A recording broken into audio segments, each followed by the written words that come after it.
Hello, and welcome to another episode of the Blue is the New White podcast. Today, we sit down with Jennifer Green, the Director of Competitions and Young Women's Initiatives for Skills Ontario. Jennifer originally had an interest in forensic criminology, but before long found herself completely immersed and enthralled in being an industrial mechanic millwright. This allowed her to be true to herself by problem solving, working with her hands, and learning every single day, which is what she desired to do. She eventually competed in Skills Canada and took home the gold in the provincial competition and the silver in the national competition. She attributes much of her success today to her experiences in the trades and now works hard as an advocate for those looking for similar success. We talk about technicalities, the joys, and the transferable skills that are all developed by having a career in the trades. Listen to Jennifer talk all about her desire to meet her goals, help others, create physical things, and opportunities for other people, and how her journey through the trades are allowing her to accomplish it all. And as always, this show is not monetized. We don't run ads. We rely strictly on word of mouth from our listeners to further the mission. So, if you enjoyed this episode, please take a moment to rate, review, and share. It would mean a lot to me, and the future of tradespeople depend on it, depend on you. So thank you again, and enjoy this episode of the Blue is the New White podcast with Jennifer Green.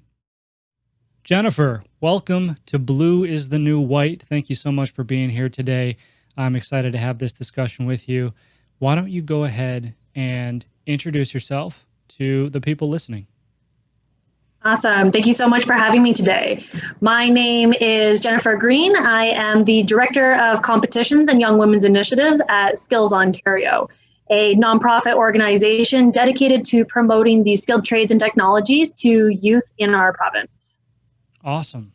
I think this is going to be a fantastic discussion. So before we get into anything that you currently do, I want to know who you are, what's your background, how'd you get to where you are today? Awesome. So I'm an Industrial Mechanic Millwright by trade, graduate of Conestoga College with a certificate of apprenticeship and qualifications. But that wasn't actually the first initial path that I went on. Over 15 years ago, starting in high school, I was actually going to go to university as that was the push. I was actually very interested in forensic criminology, truth be told. And cooperative education came up as an opportunity, and I didn't know what it was. And I'd actually already taken manufacturing classes and tech courses for the simple fact that I liked them and I was good at them, but they hadn't really been pushed so much as a career, especially when I was doing very well in the academic stream. I had decided to take co-op just for an experience, but what I was going to take it for, I had no idea. I ended up actually just reading through my local college course guide and just read through all the different descriptions in the trades, and the one for millwright suited me best, talking about problem solving and mechanics. And so I took a chance and took co-op, ended up loving it, changed my courses, was accepted into the Ontario Youth Apprenticeship Program, known as a acronym of OYAP, and pretty much the rest is history from there. I was registered as an apprentice while still in high school, continued on with my apprenticeship after I graduated high school, had my license by 21, and have continued advocating and promoting for skilled trades ever since. Especially as a woman in a very male-dominated trade where only today 3% are women in this career, to be able to focus not only on the opportunities in diversity, but the fact that Canada as a whole has a skilled trade deficit right now and has for a while and still will for a while longer. Wow, that's incredible. And I've got a couple of questions here. So you never actually pursued the university route. You got into the trades basically just after high school. Is that right? Technically in high school. So the Ontario Youth Apprenticeship Program is nothing short of amazing. It is the opportunity for a high school student to truly get their foot in the door earlier than anything else. So with an apprenticeship, you have to have so many hours of hands-on training. So for millwright, it's 8,000. Once you're a registered apprentice, every hour you work goes towards that 8,000, counting down until you get to the end to be able to go right for your certificate of qualification. So being a registered apprentice while still a high school student, every hour I went to my employer for co-op, for OYAP, I was able to count down that 8,000 while I was still in high school. So after graduating high school, I already had a reduced amount of hours that I had to be able to complete, which really allowed me to finish my hours quite a bit earlier than normal. No, that's awesome. I don't think there's as many of those programs here in the U.S. as there is in Canada, believe it or not. But so that leads me to my next question. And you may be surprised by this, maybe not. But a lot of people that I talk to don't actually know what a millwright is or what a millwright does. And I usually talk to, the younger crowd, kids still in high school, things like that. But, when I say millwright, I get the funniest looks. So would you mind explaining to the audience what a millwright is and what they do? I'm really happy you asked this question because this is something that I have focused on for years, especially with skilled trade, is metaphors and analogies. What can you use to better explain something to whether it's a population that doesn't know or especially the youth, so the K to 12. So a millwright, we are a doctor of machines. So a doctor, you go to them with a broken leg. They're going to look at it. They're going to do some tests and some x-rays. It's going to be a cast, and then maybe you do some physio afterwards. So same thing for a millwright, for being the doctor, except it's a machine. It can't talk to us. So maybe it has an alarm. So it stops working, an alarm goes off. It's our job to go over to troubleshoot it, to figure out what's wrong with it. Once we figure it out, we are now the surgeon. Maybe we have to rip apart a motor or a pump or a gearbox. It's our job to take it out of the machine, rebuild it, put it back in, but then we have to test the machine. Is it working in proper order to the correct specifications? And that's kind of like the physio part of it, getting the machine or the person back up to where they should or need to be. But a really cool thing about millwrights is that another nickname is jack of all trades, where the largest part is problem solving and mechanical. But we are also trained in welding, in pneumatics and hydraulics, machining, electrical, blueprint reading. So there's all these different facets and components where we're very well rounded, which really allows for an amazing ability for transferable skills to really take you to a lot of different places. That's probably one of the best descriptions for a millwright that I've ever heard. Awesome. Thank you. I love the analogy. I think it makes it a lot easier for people to relate. And you're absolutely right. I talk a lot in my book about the skills, and we'll get into this later in the podcast, but I talk in my book about the skills that the trades help to develop, not just, technical ability, but like you said, kind of transferable ability, personal skills, characteristics of you as a person, doing this kind of work and problem solving and communication and all of this. But it sounds like with the millwright actually intertwining so many different trades that you can get exposure to a lot of different things that can help you in many aspects of life, not just in, what you do for a living, but in how you live, if that makes sense. Yeah, you actually bring up a good point. My husband is a general machinist by trade, so he's also trade background. And him and I are currently building a Murphy desk to try to help with working at home right now in some tighter spaces. And we joked around and we were looking at our carpentry skills and we're like, can a machinist and a millwright do carpentry work? And we kind of laughed and we're like, sometimes. But as far as transferable skills, just in our home life, my husband and I, we completely built our own deck, our own shed. We renovated our own bathrooms, where we've been able to do pretty much the majority of all the different trades to a point by ourselves, with being able to have a lot of those transferable skills where what we learned, we are able to apply. Don't get me wrong, there's still a lot more to learn, and especially going into, for example, building code with the deck or the shed. But a lot of the home projects we've been able to completely do ourselves with those transferable skills. Yeah, no, absolutely. And, it goes even beyond that, I think, too, because we have, okay, so I don't know if I'm going to catch any flack for saying this, but it seems to me, I look around and we see everything on social media, on the news and all of this. And I think a lot of people these days have what I would refer to as a thinking problem. Not to take anything away from them. I mean, great people, but it's harder and harder, I think, to understand how to just sit down and think and truly problem solve a situation. And, in the skilled trades, whether it be as a millwright or as a HVAC technician or electrician or a plumber, constantly the things that we see, the things that we do, it's all about problem solving. So one of the things that I like to see, almost a soft skill, if you will, that the skilled trades help develop is that ability to just think things through, from beginning to end. What do you think? I think there's a really good daily analogy for that, where you think about the difference of watching TV versus reading a book, where you're going to be thinking more, reading more versus watching TV. And the more applications that you can do to help you think, the more it'll allow you to think on a regular and daily basis. And I'm saying just the word think, but the problem solving thinking of A to B. No different than the more experiences you have make you more knowledgeable. So the more opportunities that you have to problem solve, whether it is an at-home issue or an issue at work or a mechanical issue.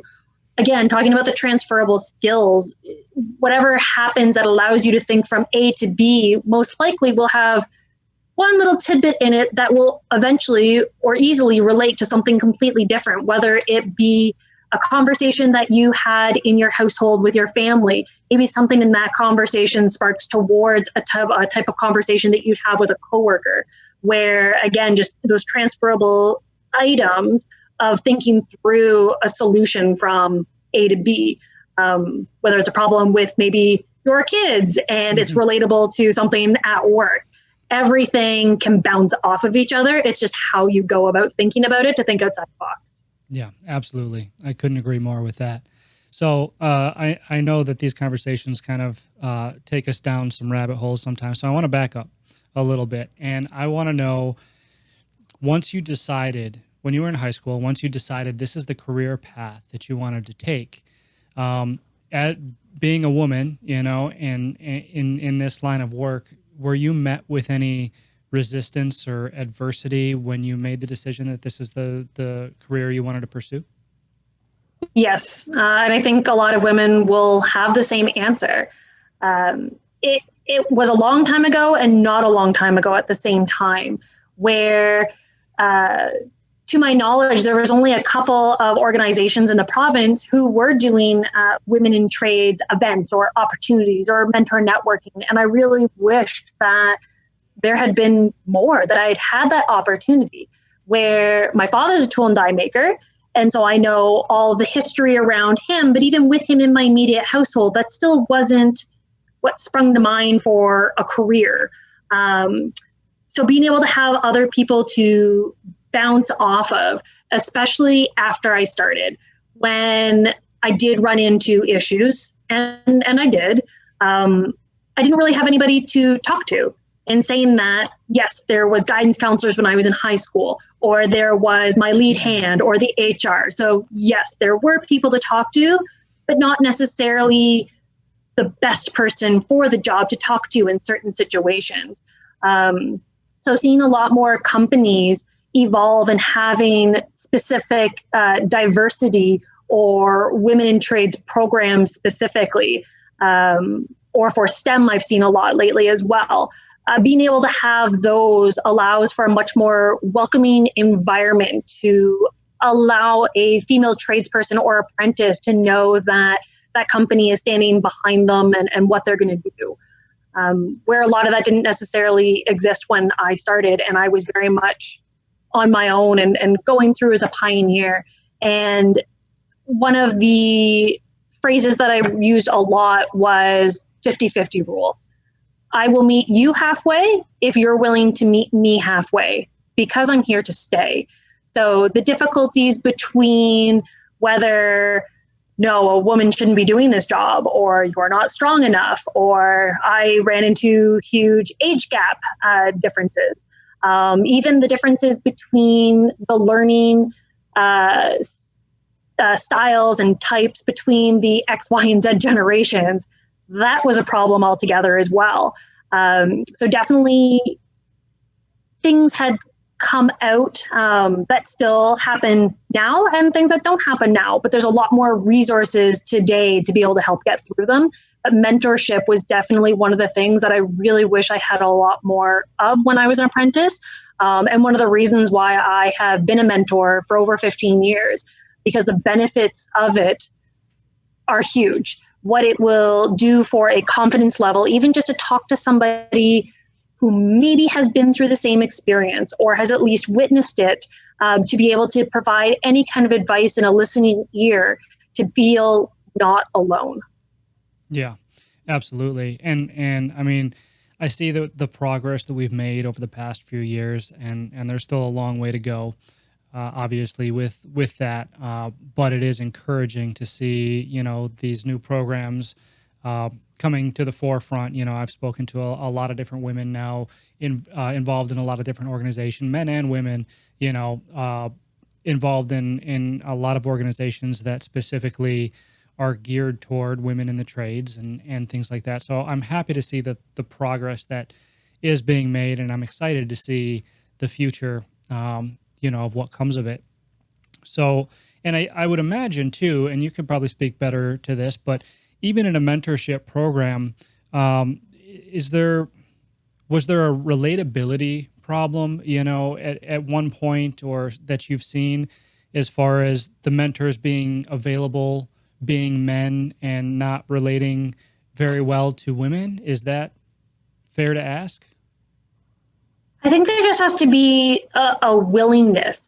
The mentor that I did end up having throughout my apprenticeship, and I will use this, saved me. And one of the reasons that made me want to actually stay and continue, where he took me under his wing and was really able to focus and listen to what the issues were and the differences were.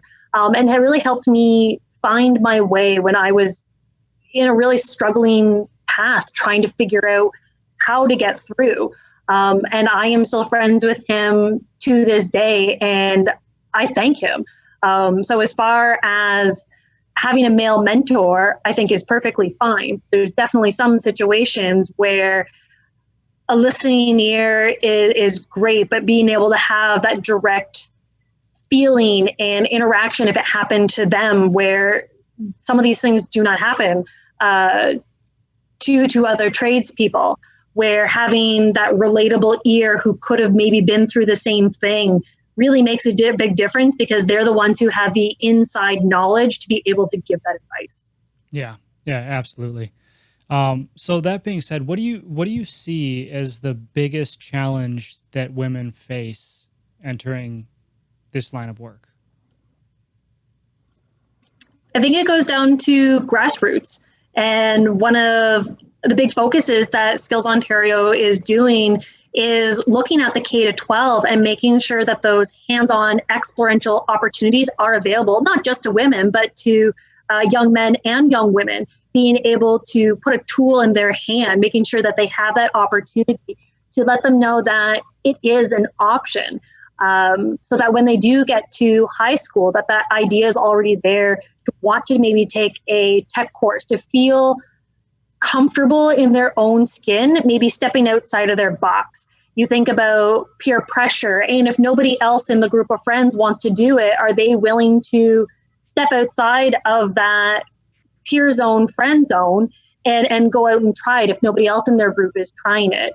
So really making sure that women feel comfortable, whether it is going through the school system up to K through 12, or even women who are looking for a second career.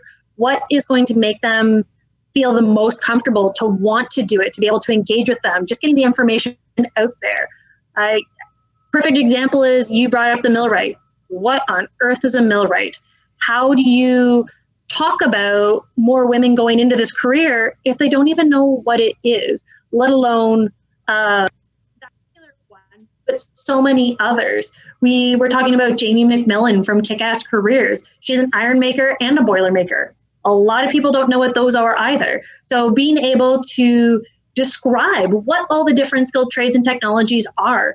There are over 140 registered trades in Ontario alone, but do you know what all 144 are? Do you know what they all mean and what they actually do other than just the name? So one of the popular phrases is to see it, to be it.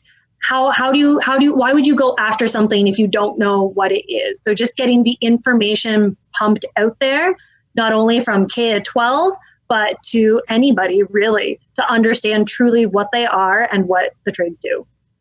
Yeah, I really agree with that statement. For two reasons. Number one, I remember when I was in high school, and I say this a lot. I think I wrote it in the book as well, but it's not like anybody outwardly bashed the trades when I was in high school. I talk a lot about, the trades and the opportunities that are in them. And I wish I would have been taught a lot more about it, but it's not like anybody was going around saying, hey, it sucks to be a plumber, or, you shouldn't be a millwright or anything like that. It wasn't talked about. Not good, not bad, not anything, so like you said, the lack of education on each specific trade, I think led to the, idea that, well, why would I want to do something that I don't know?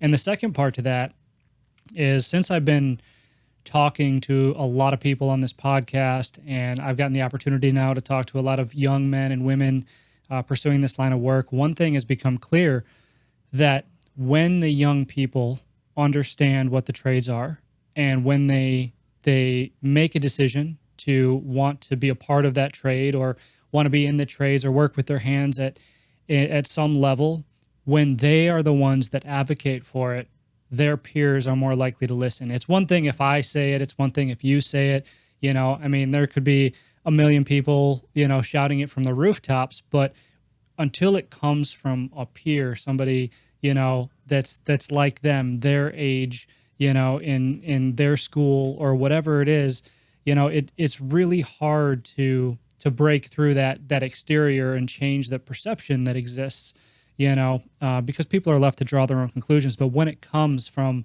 somebody your age, and that has similar wants and needs, I think it makes that much more of an impact.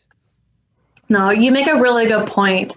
Our organization has an entire department dedicated for women in trades called Young Women's Initiatives. And we're currently revamping our book called Myths and Realities, Women in Skilled Trades and Technologies.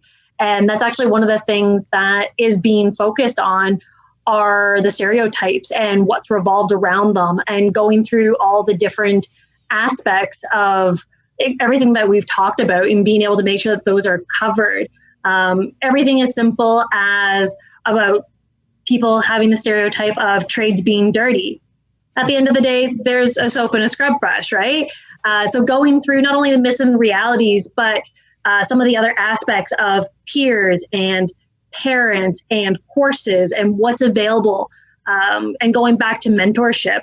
There are some amazing women in trades organizations and groups now, such as Kick-Ass Careers. There's Women of Powerline Technicians. There's Women's Federation of Canada for Trucking, as well as Women in Renewable Energy, Women in Nuclear.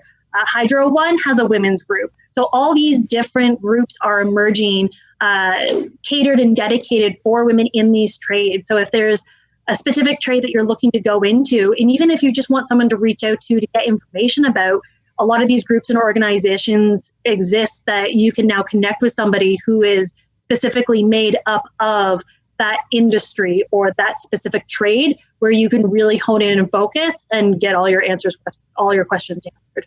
Yeah, that's fantastic. And I've heard of a lot of those organizations that you've listed. I don't know how long they've been around, but my guess is probably not terribly long. I could be wrong. I'm not sure about that. Some of them longer than others, but I don't have a number Yeah. specifically for each of them. Either way, I think it's a great initiative, and I love to see that, because everybody should be awarded the same opportunities and be able to be informed about the same things, because I mean, you and I both know the opportunities that exist in this industry, and in all these industries, I should say, and how rewarding the work can be, which is the ultimate point, right? I mean, we've all heard, especially over the past couple of years, how much money can be made in the trades. That's a big thing. That's like the hook, right? Is hey, you may have not ever thought that you could make this kind of money doing this kind of work, but look at what you actually can make. So that's the hook. Mhm. But the actual, what really resonates is the quality of life that you get when you do something that truly makes you happy, right? Mhm. Or that you truly find value in. So that always leads me to the question of, what do you find most rewarding about what you do? The aha moment, especially if it was a machine that no matter what didn't want to be fixed, it felt like, where you tried everything and you exhausted all resources and you brought in other people, and then all of a sudden you figure it out, or it was just a long progression to get to that point, or it was a difficult rebuild. But the moment that it's working again, it's that feeling of triumph that you did it, you fixed it. And that was a thing that was great, because every day was different. The same machine wasn't breaking down with the same problem, or I wasn't moving the same machine or welding the same item. Every shift, every day was completely different. So it gave that opportunity of constant feeling of, aha, I did it. In my role now, transferring into this and putting my love of advocacy together with the skilled trades, I love the opportunity, the fact that I'm not only giving back, but I'm helping to bring solutions to the problem, to bring more awareness on a provincial and countrywide level, to be able to provide the same opportunities that either I had or didn't have. What a lot of people don't know is that I'm actually an alumni of Skills Ontario. I competed for Industrial Millwright and went on to nationals and competed there, and was the second woman to ever compete on that level for Skills Canada. So knowing what it did for my career, my confidence level, my competency level, knowing now that I can continue on and provide those same opportunities to students today and keep enhancing programs and coming up with new and creative opportunities that are unique, outside of the box, to continue to be a leader in Ontario through this organization, are what really power me and make me feel great about the job that I do, to be able to continue putting out these opportunities for people today. Yeah, that's fantastic, and it goes back to what we were talking about before, right? With characteristics and the type of characteristics that the skilled trades build. I mean, you just listed it. Your competency, your confidence level, your leadership skills. All of these things are a result of everything that you've learned through your journey in the skilled trades, and that's kind of that's the point that I want to get across, and maybe the most valuable point there, which you alluded to but you didn't say, is the ability to transfer those characteristics to another. I hear time and time again, when I ask people what they love about what they do, they always, I shouldn't say always, but most of the time, they say that the greatest satisfaction that they get is the ability to help people. And that's true for a lot of the service trades, technicians and plumbers and people that are actually doing home services and stuff like that. They love that ability to help people, but then it extends beyond that, right?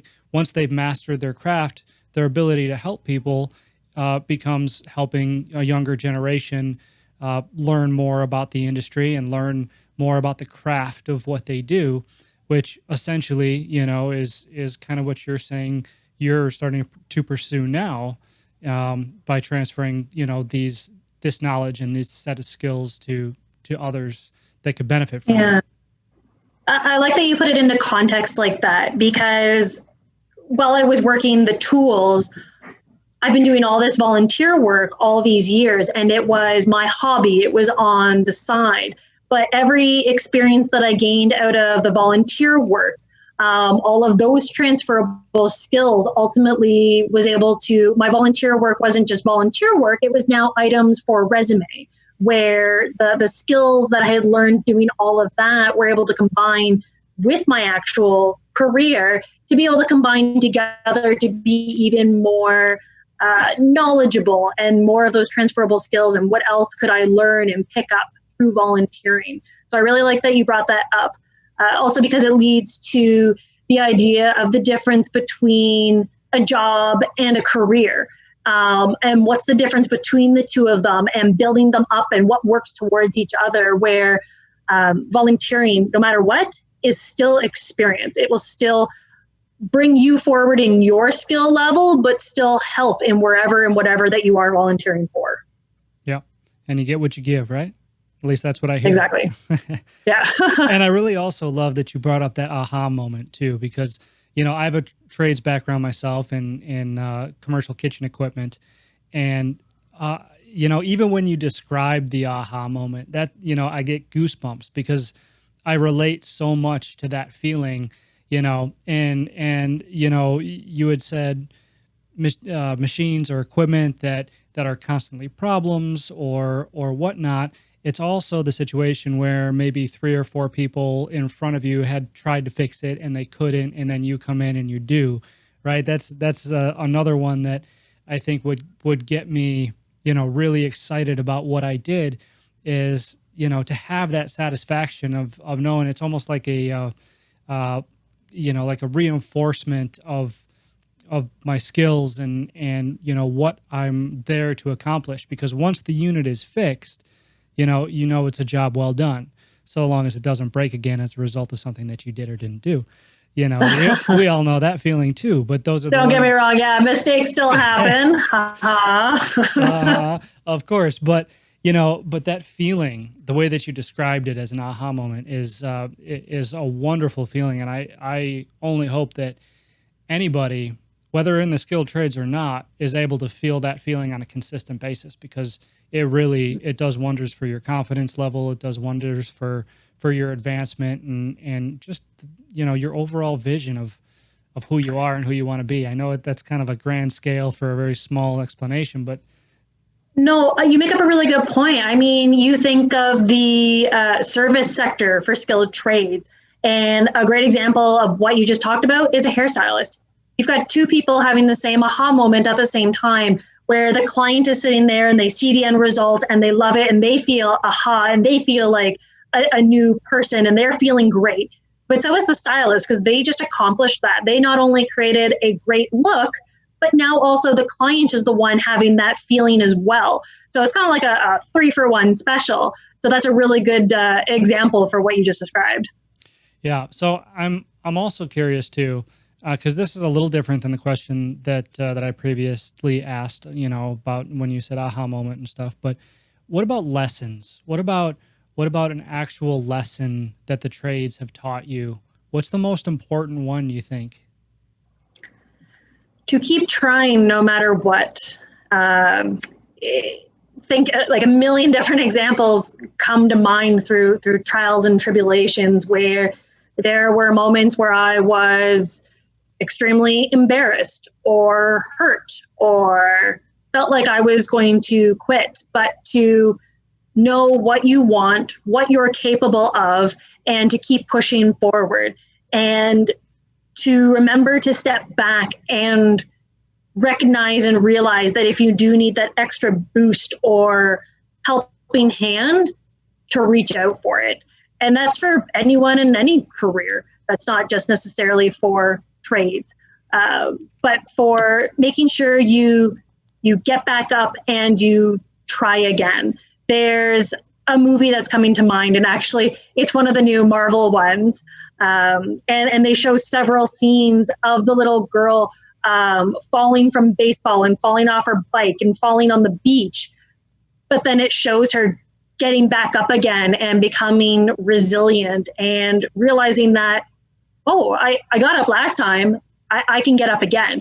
And so building that level of competency, whether it is competency in yourself or through the terminology of gaining thick skin, believing in yourself is definitely making sure to go down the path that you want to see yourself go down.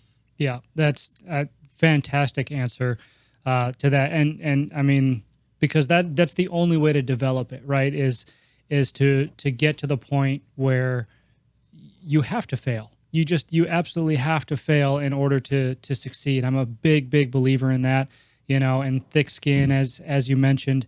The only way to get thick skin is to develop calluses, if you will, and you've got to fall to get back up. And, it's funny because I make this analogy sometimes too, is, so at some point in our lives, we reach a point, where we say we want to learn something, but we're not willing to look ridiculous. We're not willing to let ourselves fail, because I mean, truth be told, when we grow up and we're in the school system and everything else, we're taught that failure is bad.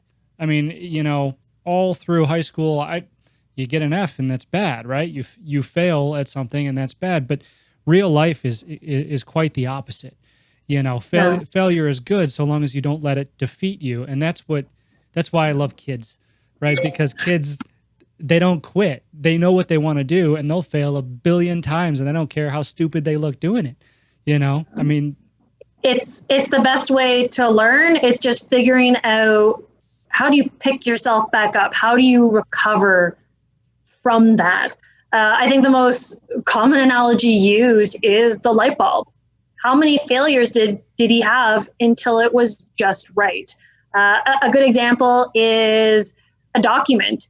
If maybe your computer crashed or you lost your USB and it was saved there and you had to start from scratch, that's not necessarily a failure on your end, but it now means you got to do it all over again. Where normally the second time you write a document, it's normally better than it was the first time, where you have a chance to sit back, relax, mull things over in your mind. And then once you look back at it, it's like coming back and looking at it with clear and fresh eyes, because you not only learn from your mistakes, whatever it is, but then you think about the mistakes and, how could I have done that differently? Ooh, this idea might have been really good. So then when you do go back to do it either again or to fix what it was the first time, you always come back at it with some sort of fresh eyes, and maybe your thinking is a little tweaked and a little different on how you might do it again. So failure is the best way to learn. Do we like the feeling of failure? No, I certainly don't. I don't like failing at all. I want to get it right on the first time, but I will learn more if I failed in some sort of capacity. Absolutely. That's why I delete and rewrite my emails 3 or 4 times before I send them. Or if it's an angry email, like 6 or 7 times. But no, I mean, and you're absolutely right. And in the example of the document, I like to say it may not be your fault, but it's your responsibility, and that's another thing that is, I think, taught heavily in the skilled trades just by doing the day-to-day work is, things that happen on the job, a lot of it may not be your fault. We've all experienced that, there's a component that, you don't know is bad until you change the component, attached to it. Or there's a component that's weak, and when you change one aspect of it, that one breaks. That may not necessarily be your fault, but it's your responsibility. And I think it can, relate back to this as well. Well, and even if it is for lack of a term, your fault or your mistake, once you make that mistake, you will never make it again in your career, because it will stick with you. And as I talk about it, I am thinking of a very specific component that I installed in a machine, and I know exactly what I did wrong, and I never made that mistake ever again. So they definitely stick with you. You remember them and you think about them, and they help you with not only the same scenario, but again, transferable skills, somehow, somewhere, it will relate to something else. Absolutely. Absolutely. So I know we're cutting it close on time here now, but I do have one more question that I love to ask everybody.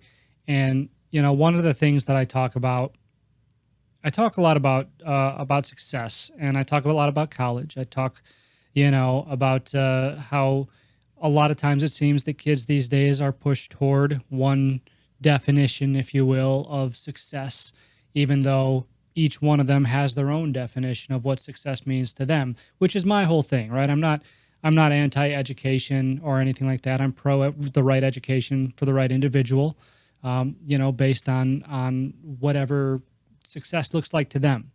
So my question for you is, what does success look like to you? How do you define it? And how are the skilled trades helping you to achieve that? Success to me is the definition of what I wanted to accomplish, not necessarily what is around me in the community or what others want of me. It's what I want of me, whether it's my own personal goals or maybe others have fed into it and it has increased my goals. But being able to meet my own goals defines my success. And going back to the helping others, being able to, for example, create something from scratch that is new and different, but that created opportunities for others, that is success for me. Being a successfully implicated or successful implied operation or program and seeing it run and benefit others, to me, that is huge success. Yeah, I don't think anybody's going to dispute that. That's a very, very good definition of success you've got there, and I can definitely see, how all of that can be accomplished in what you're doing today. So I commend you for that, and I really respect what you're doing out there for the industry and for the young men and women looking to pursue this line of work. So, thank you. It's definitely something I've been very passionate about for a long time, and keep on doing it.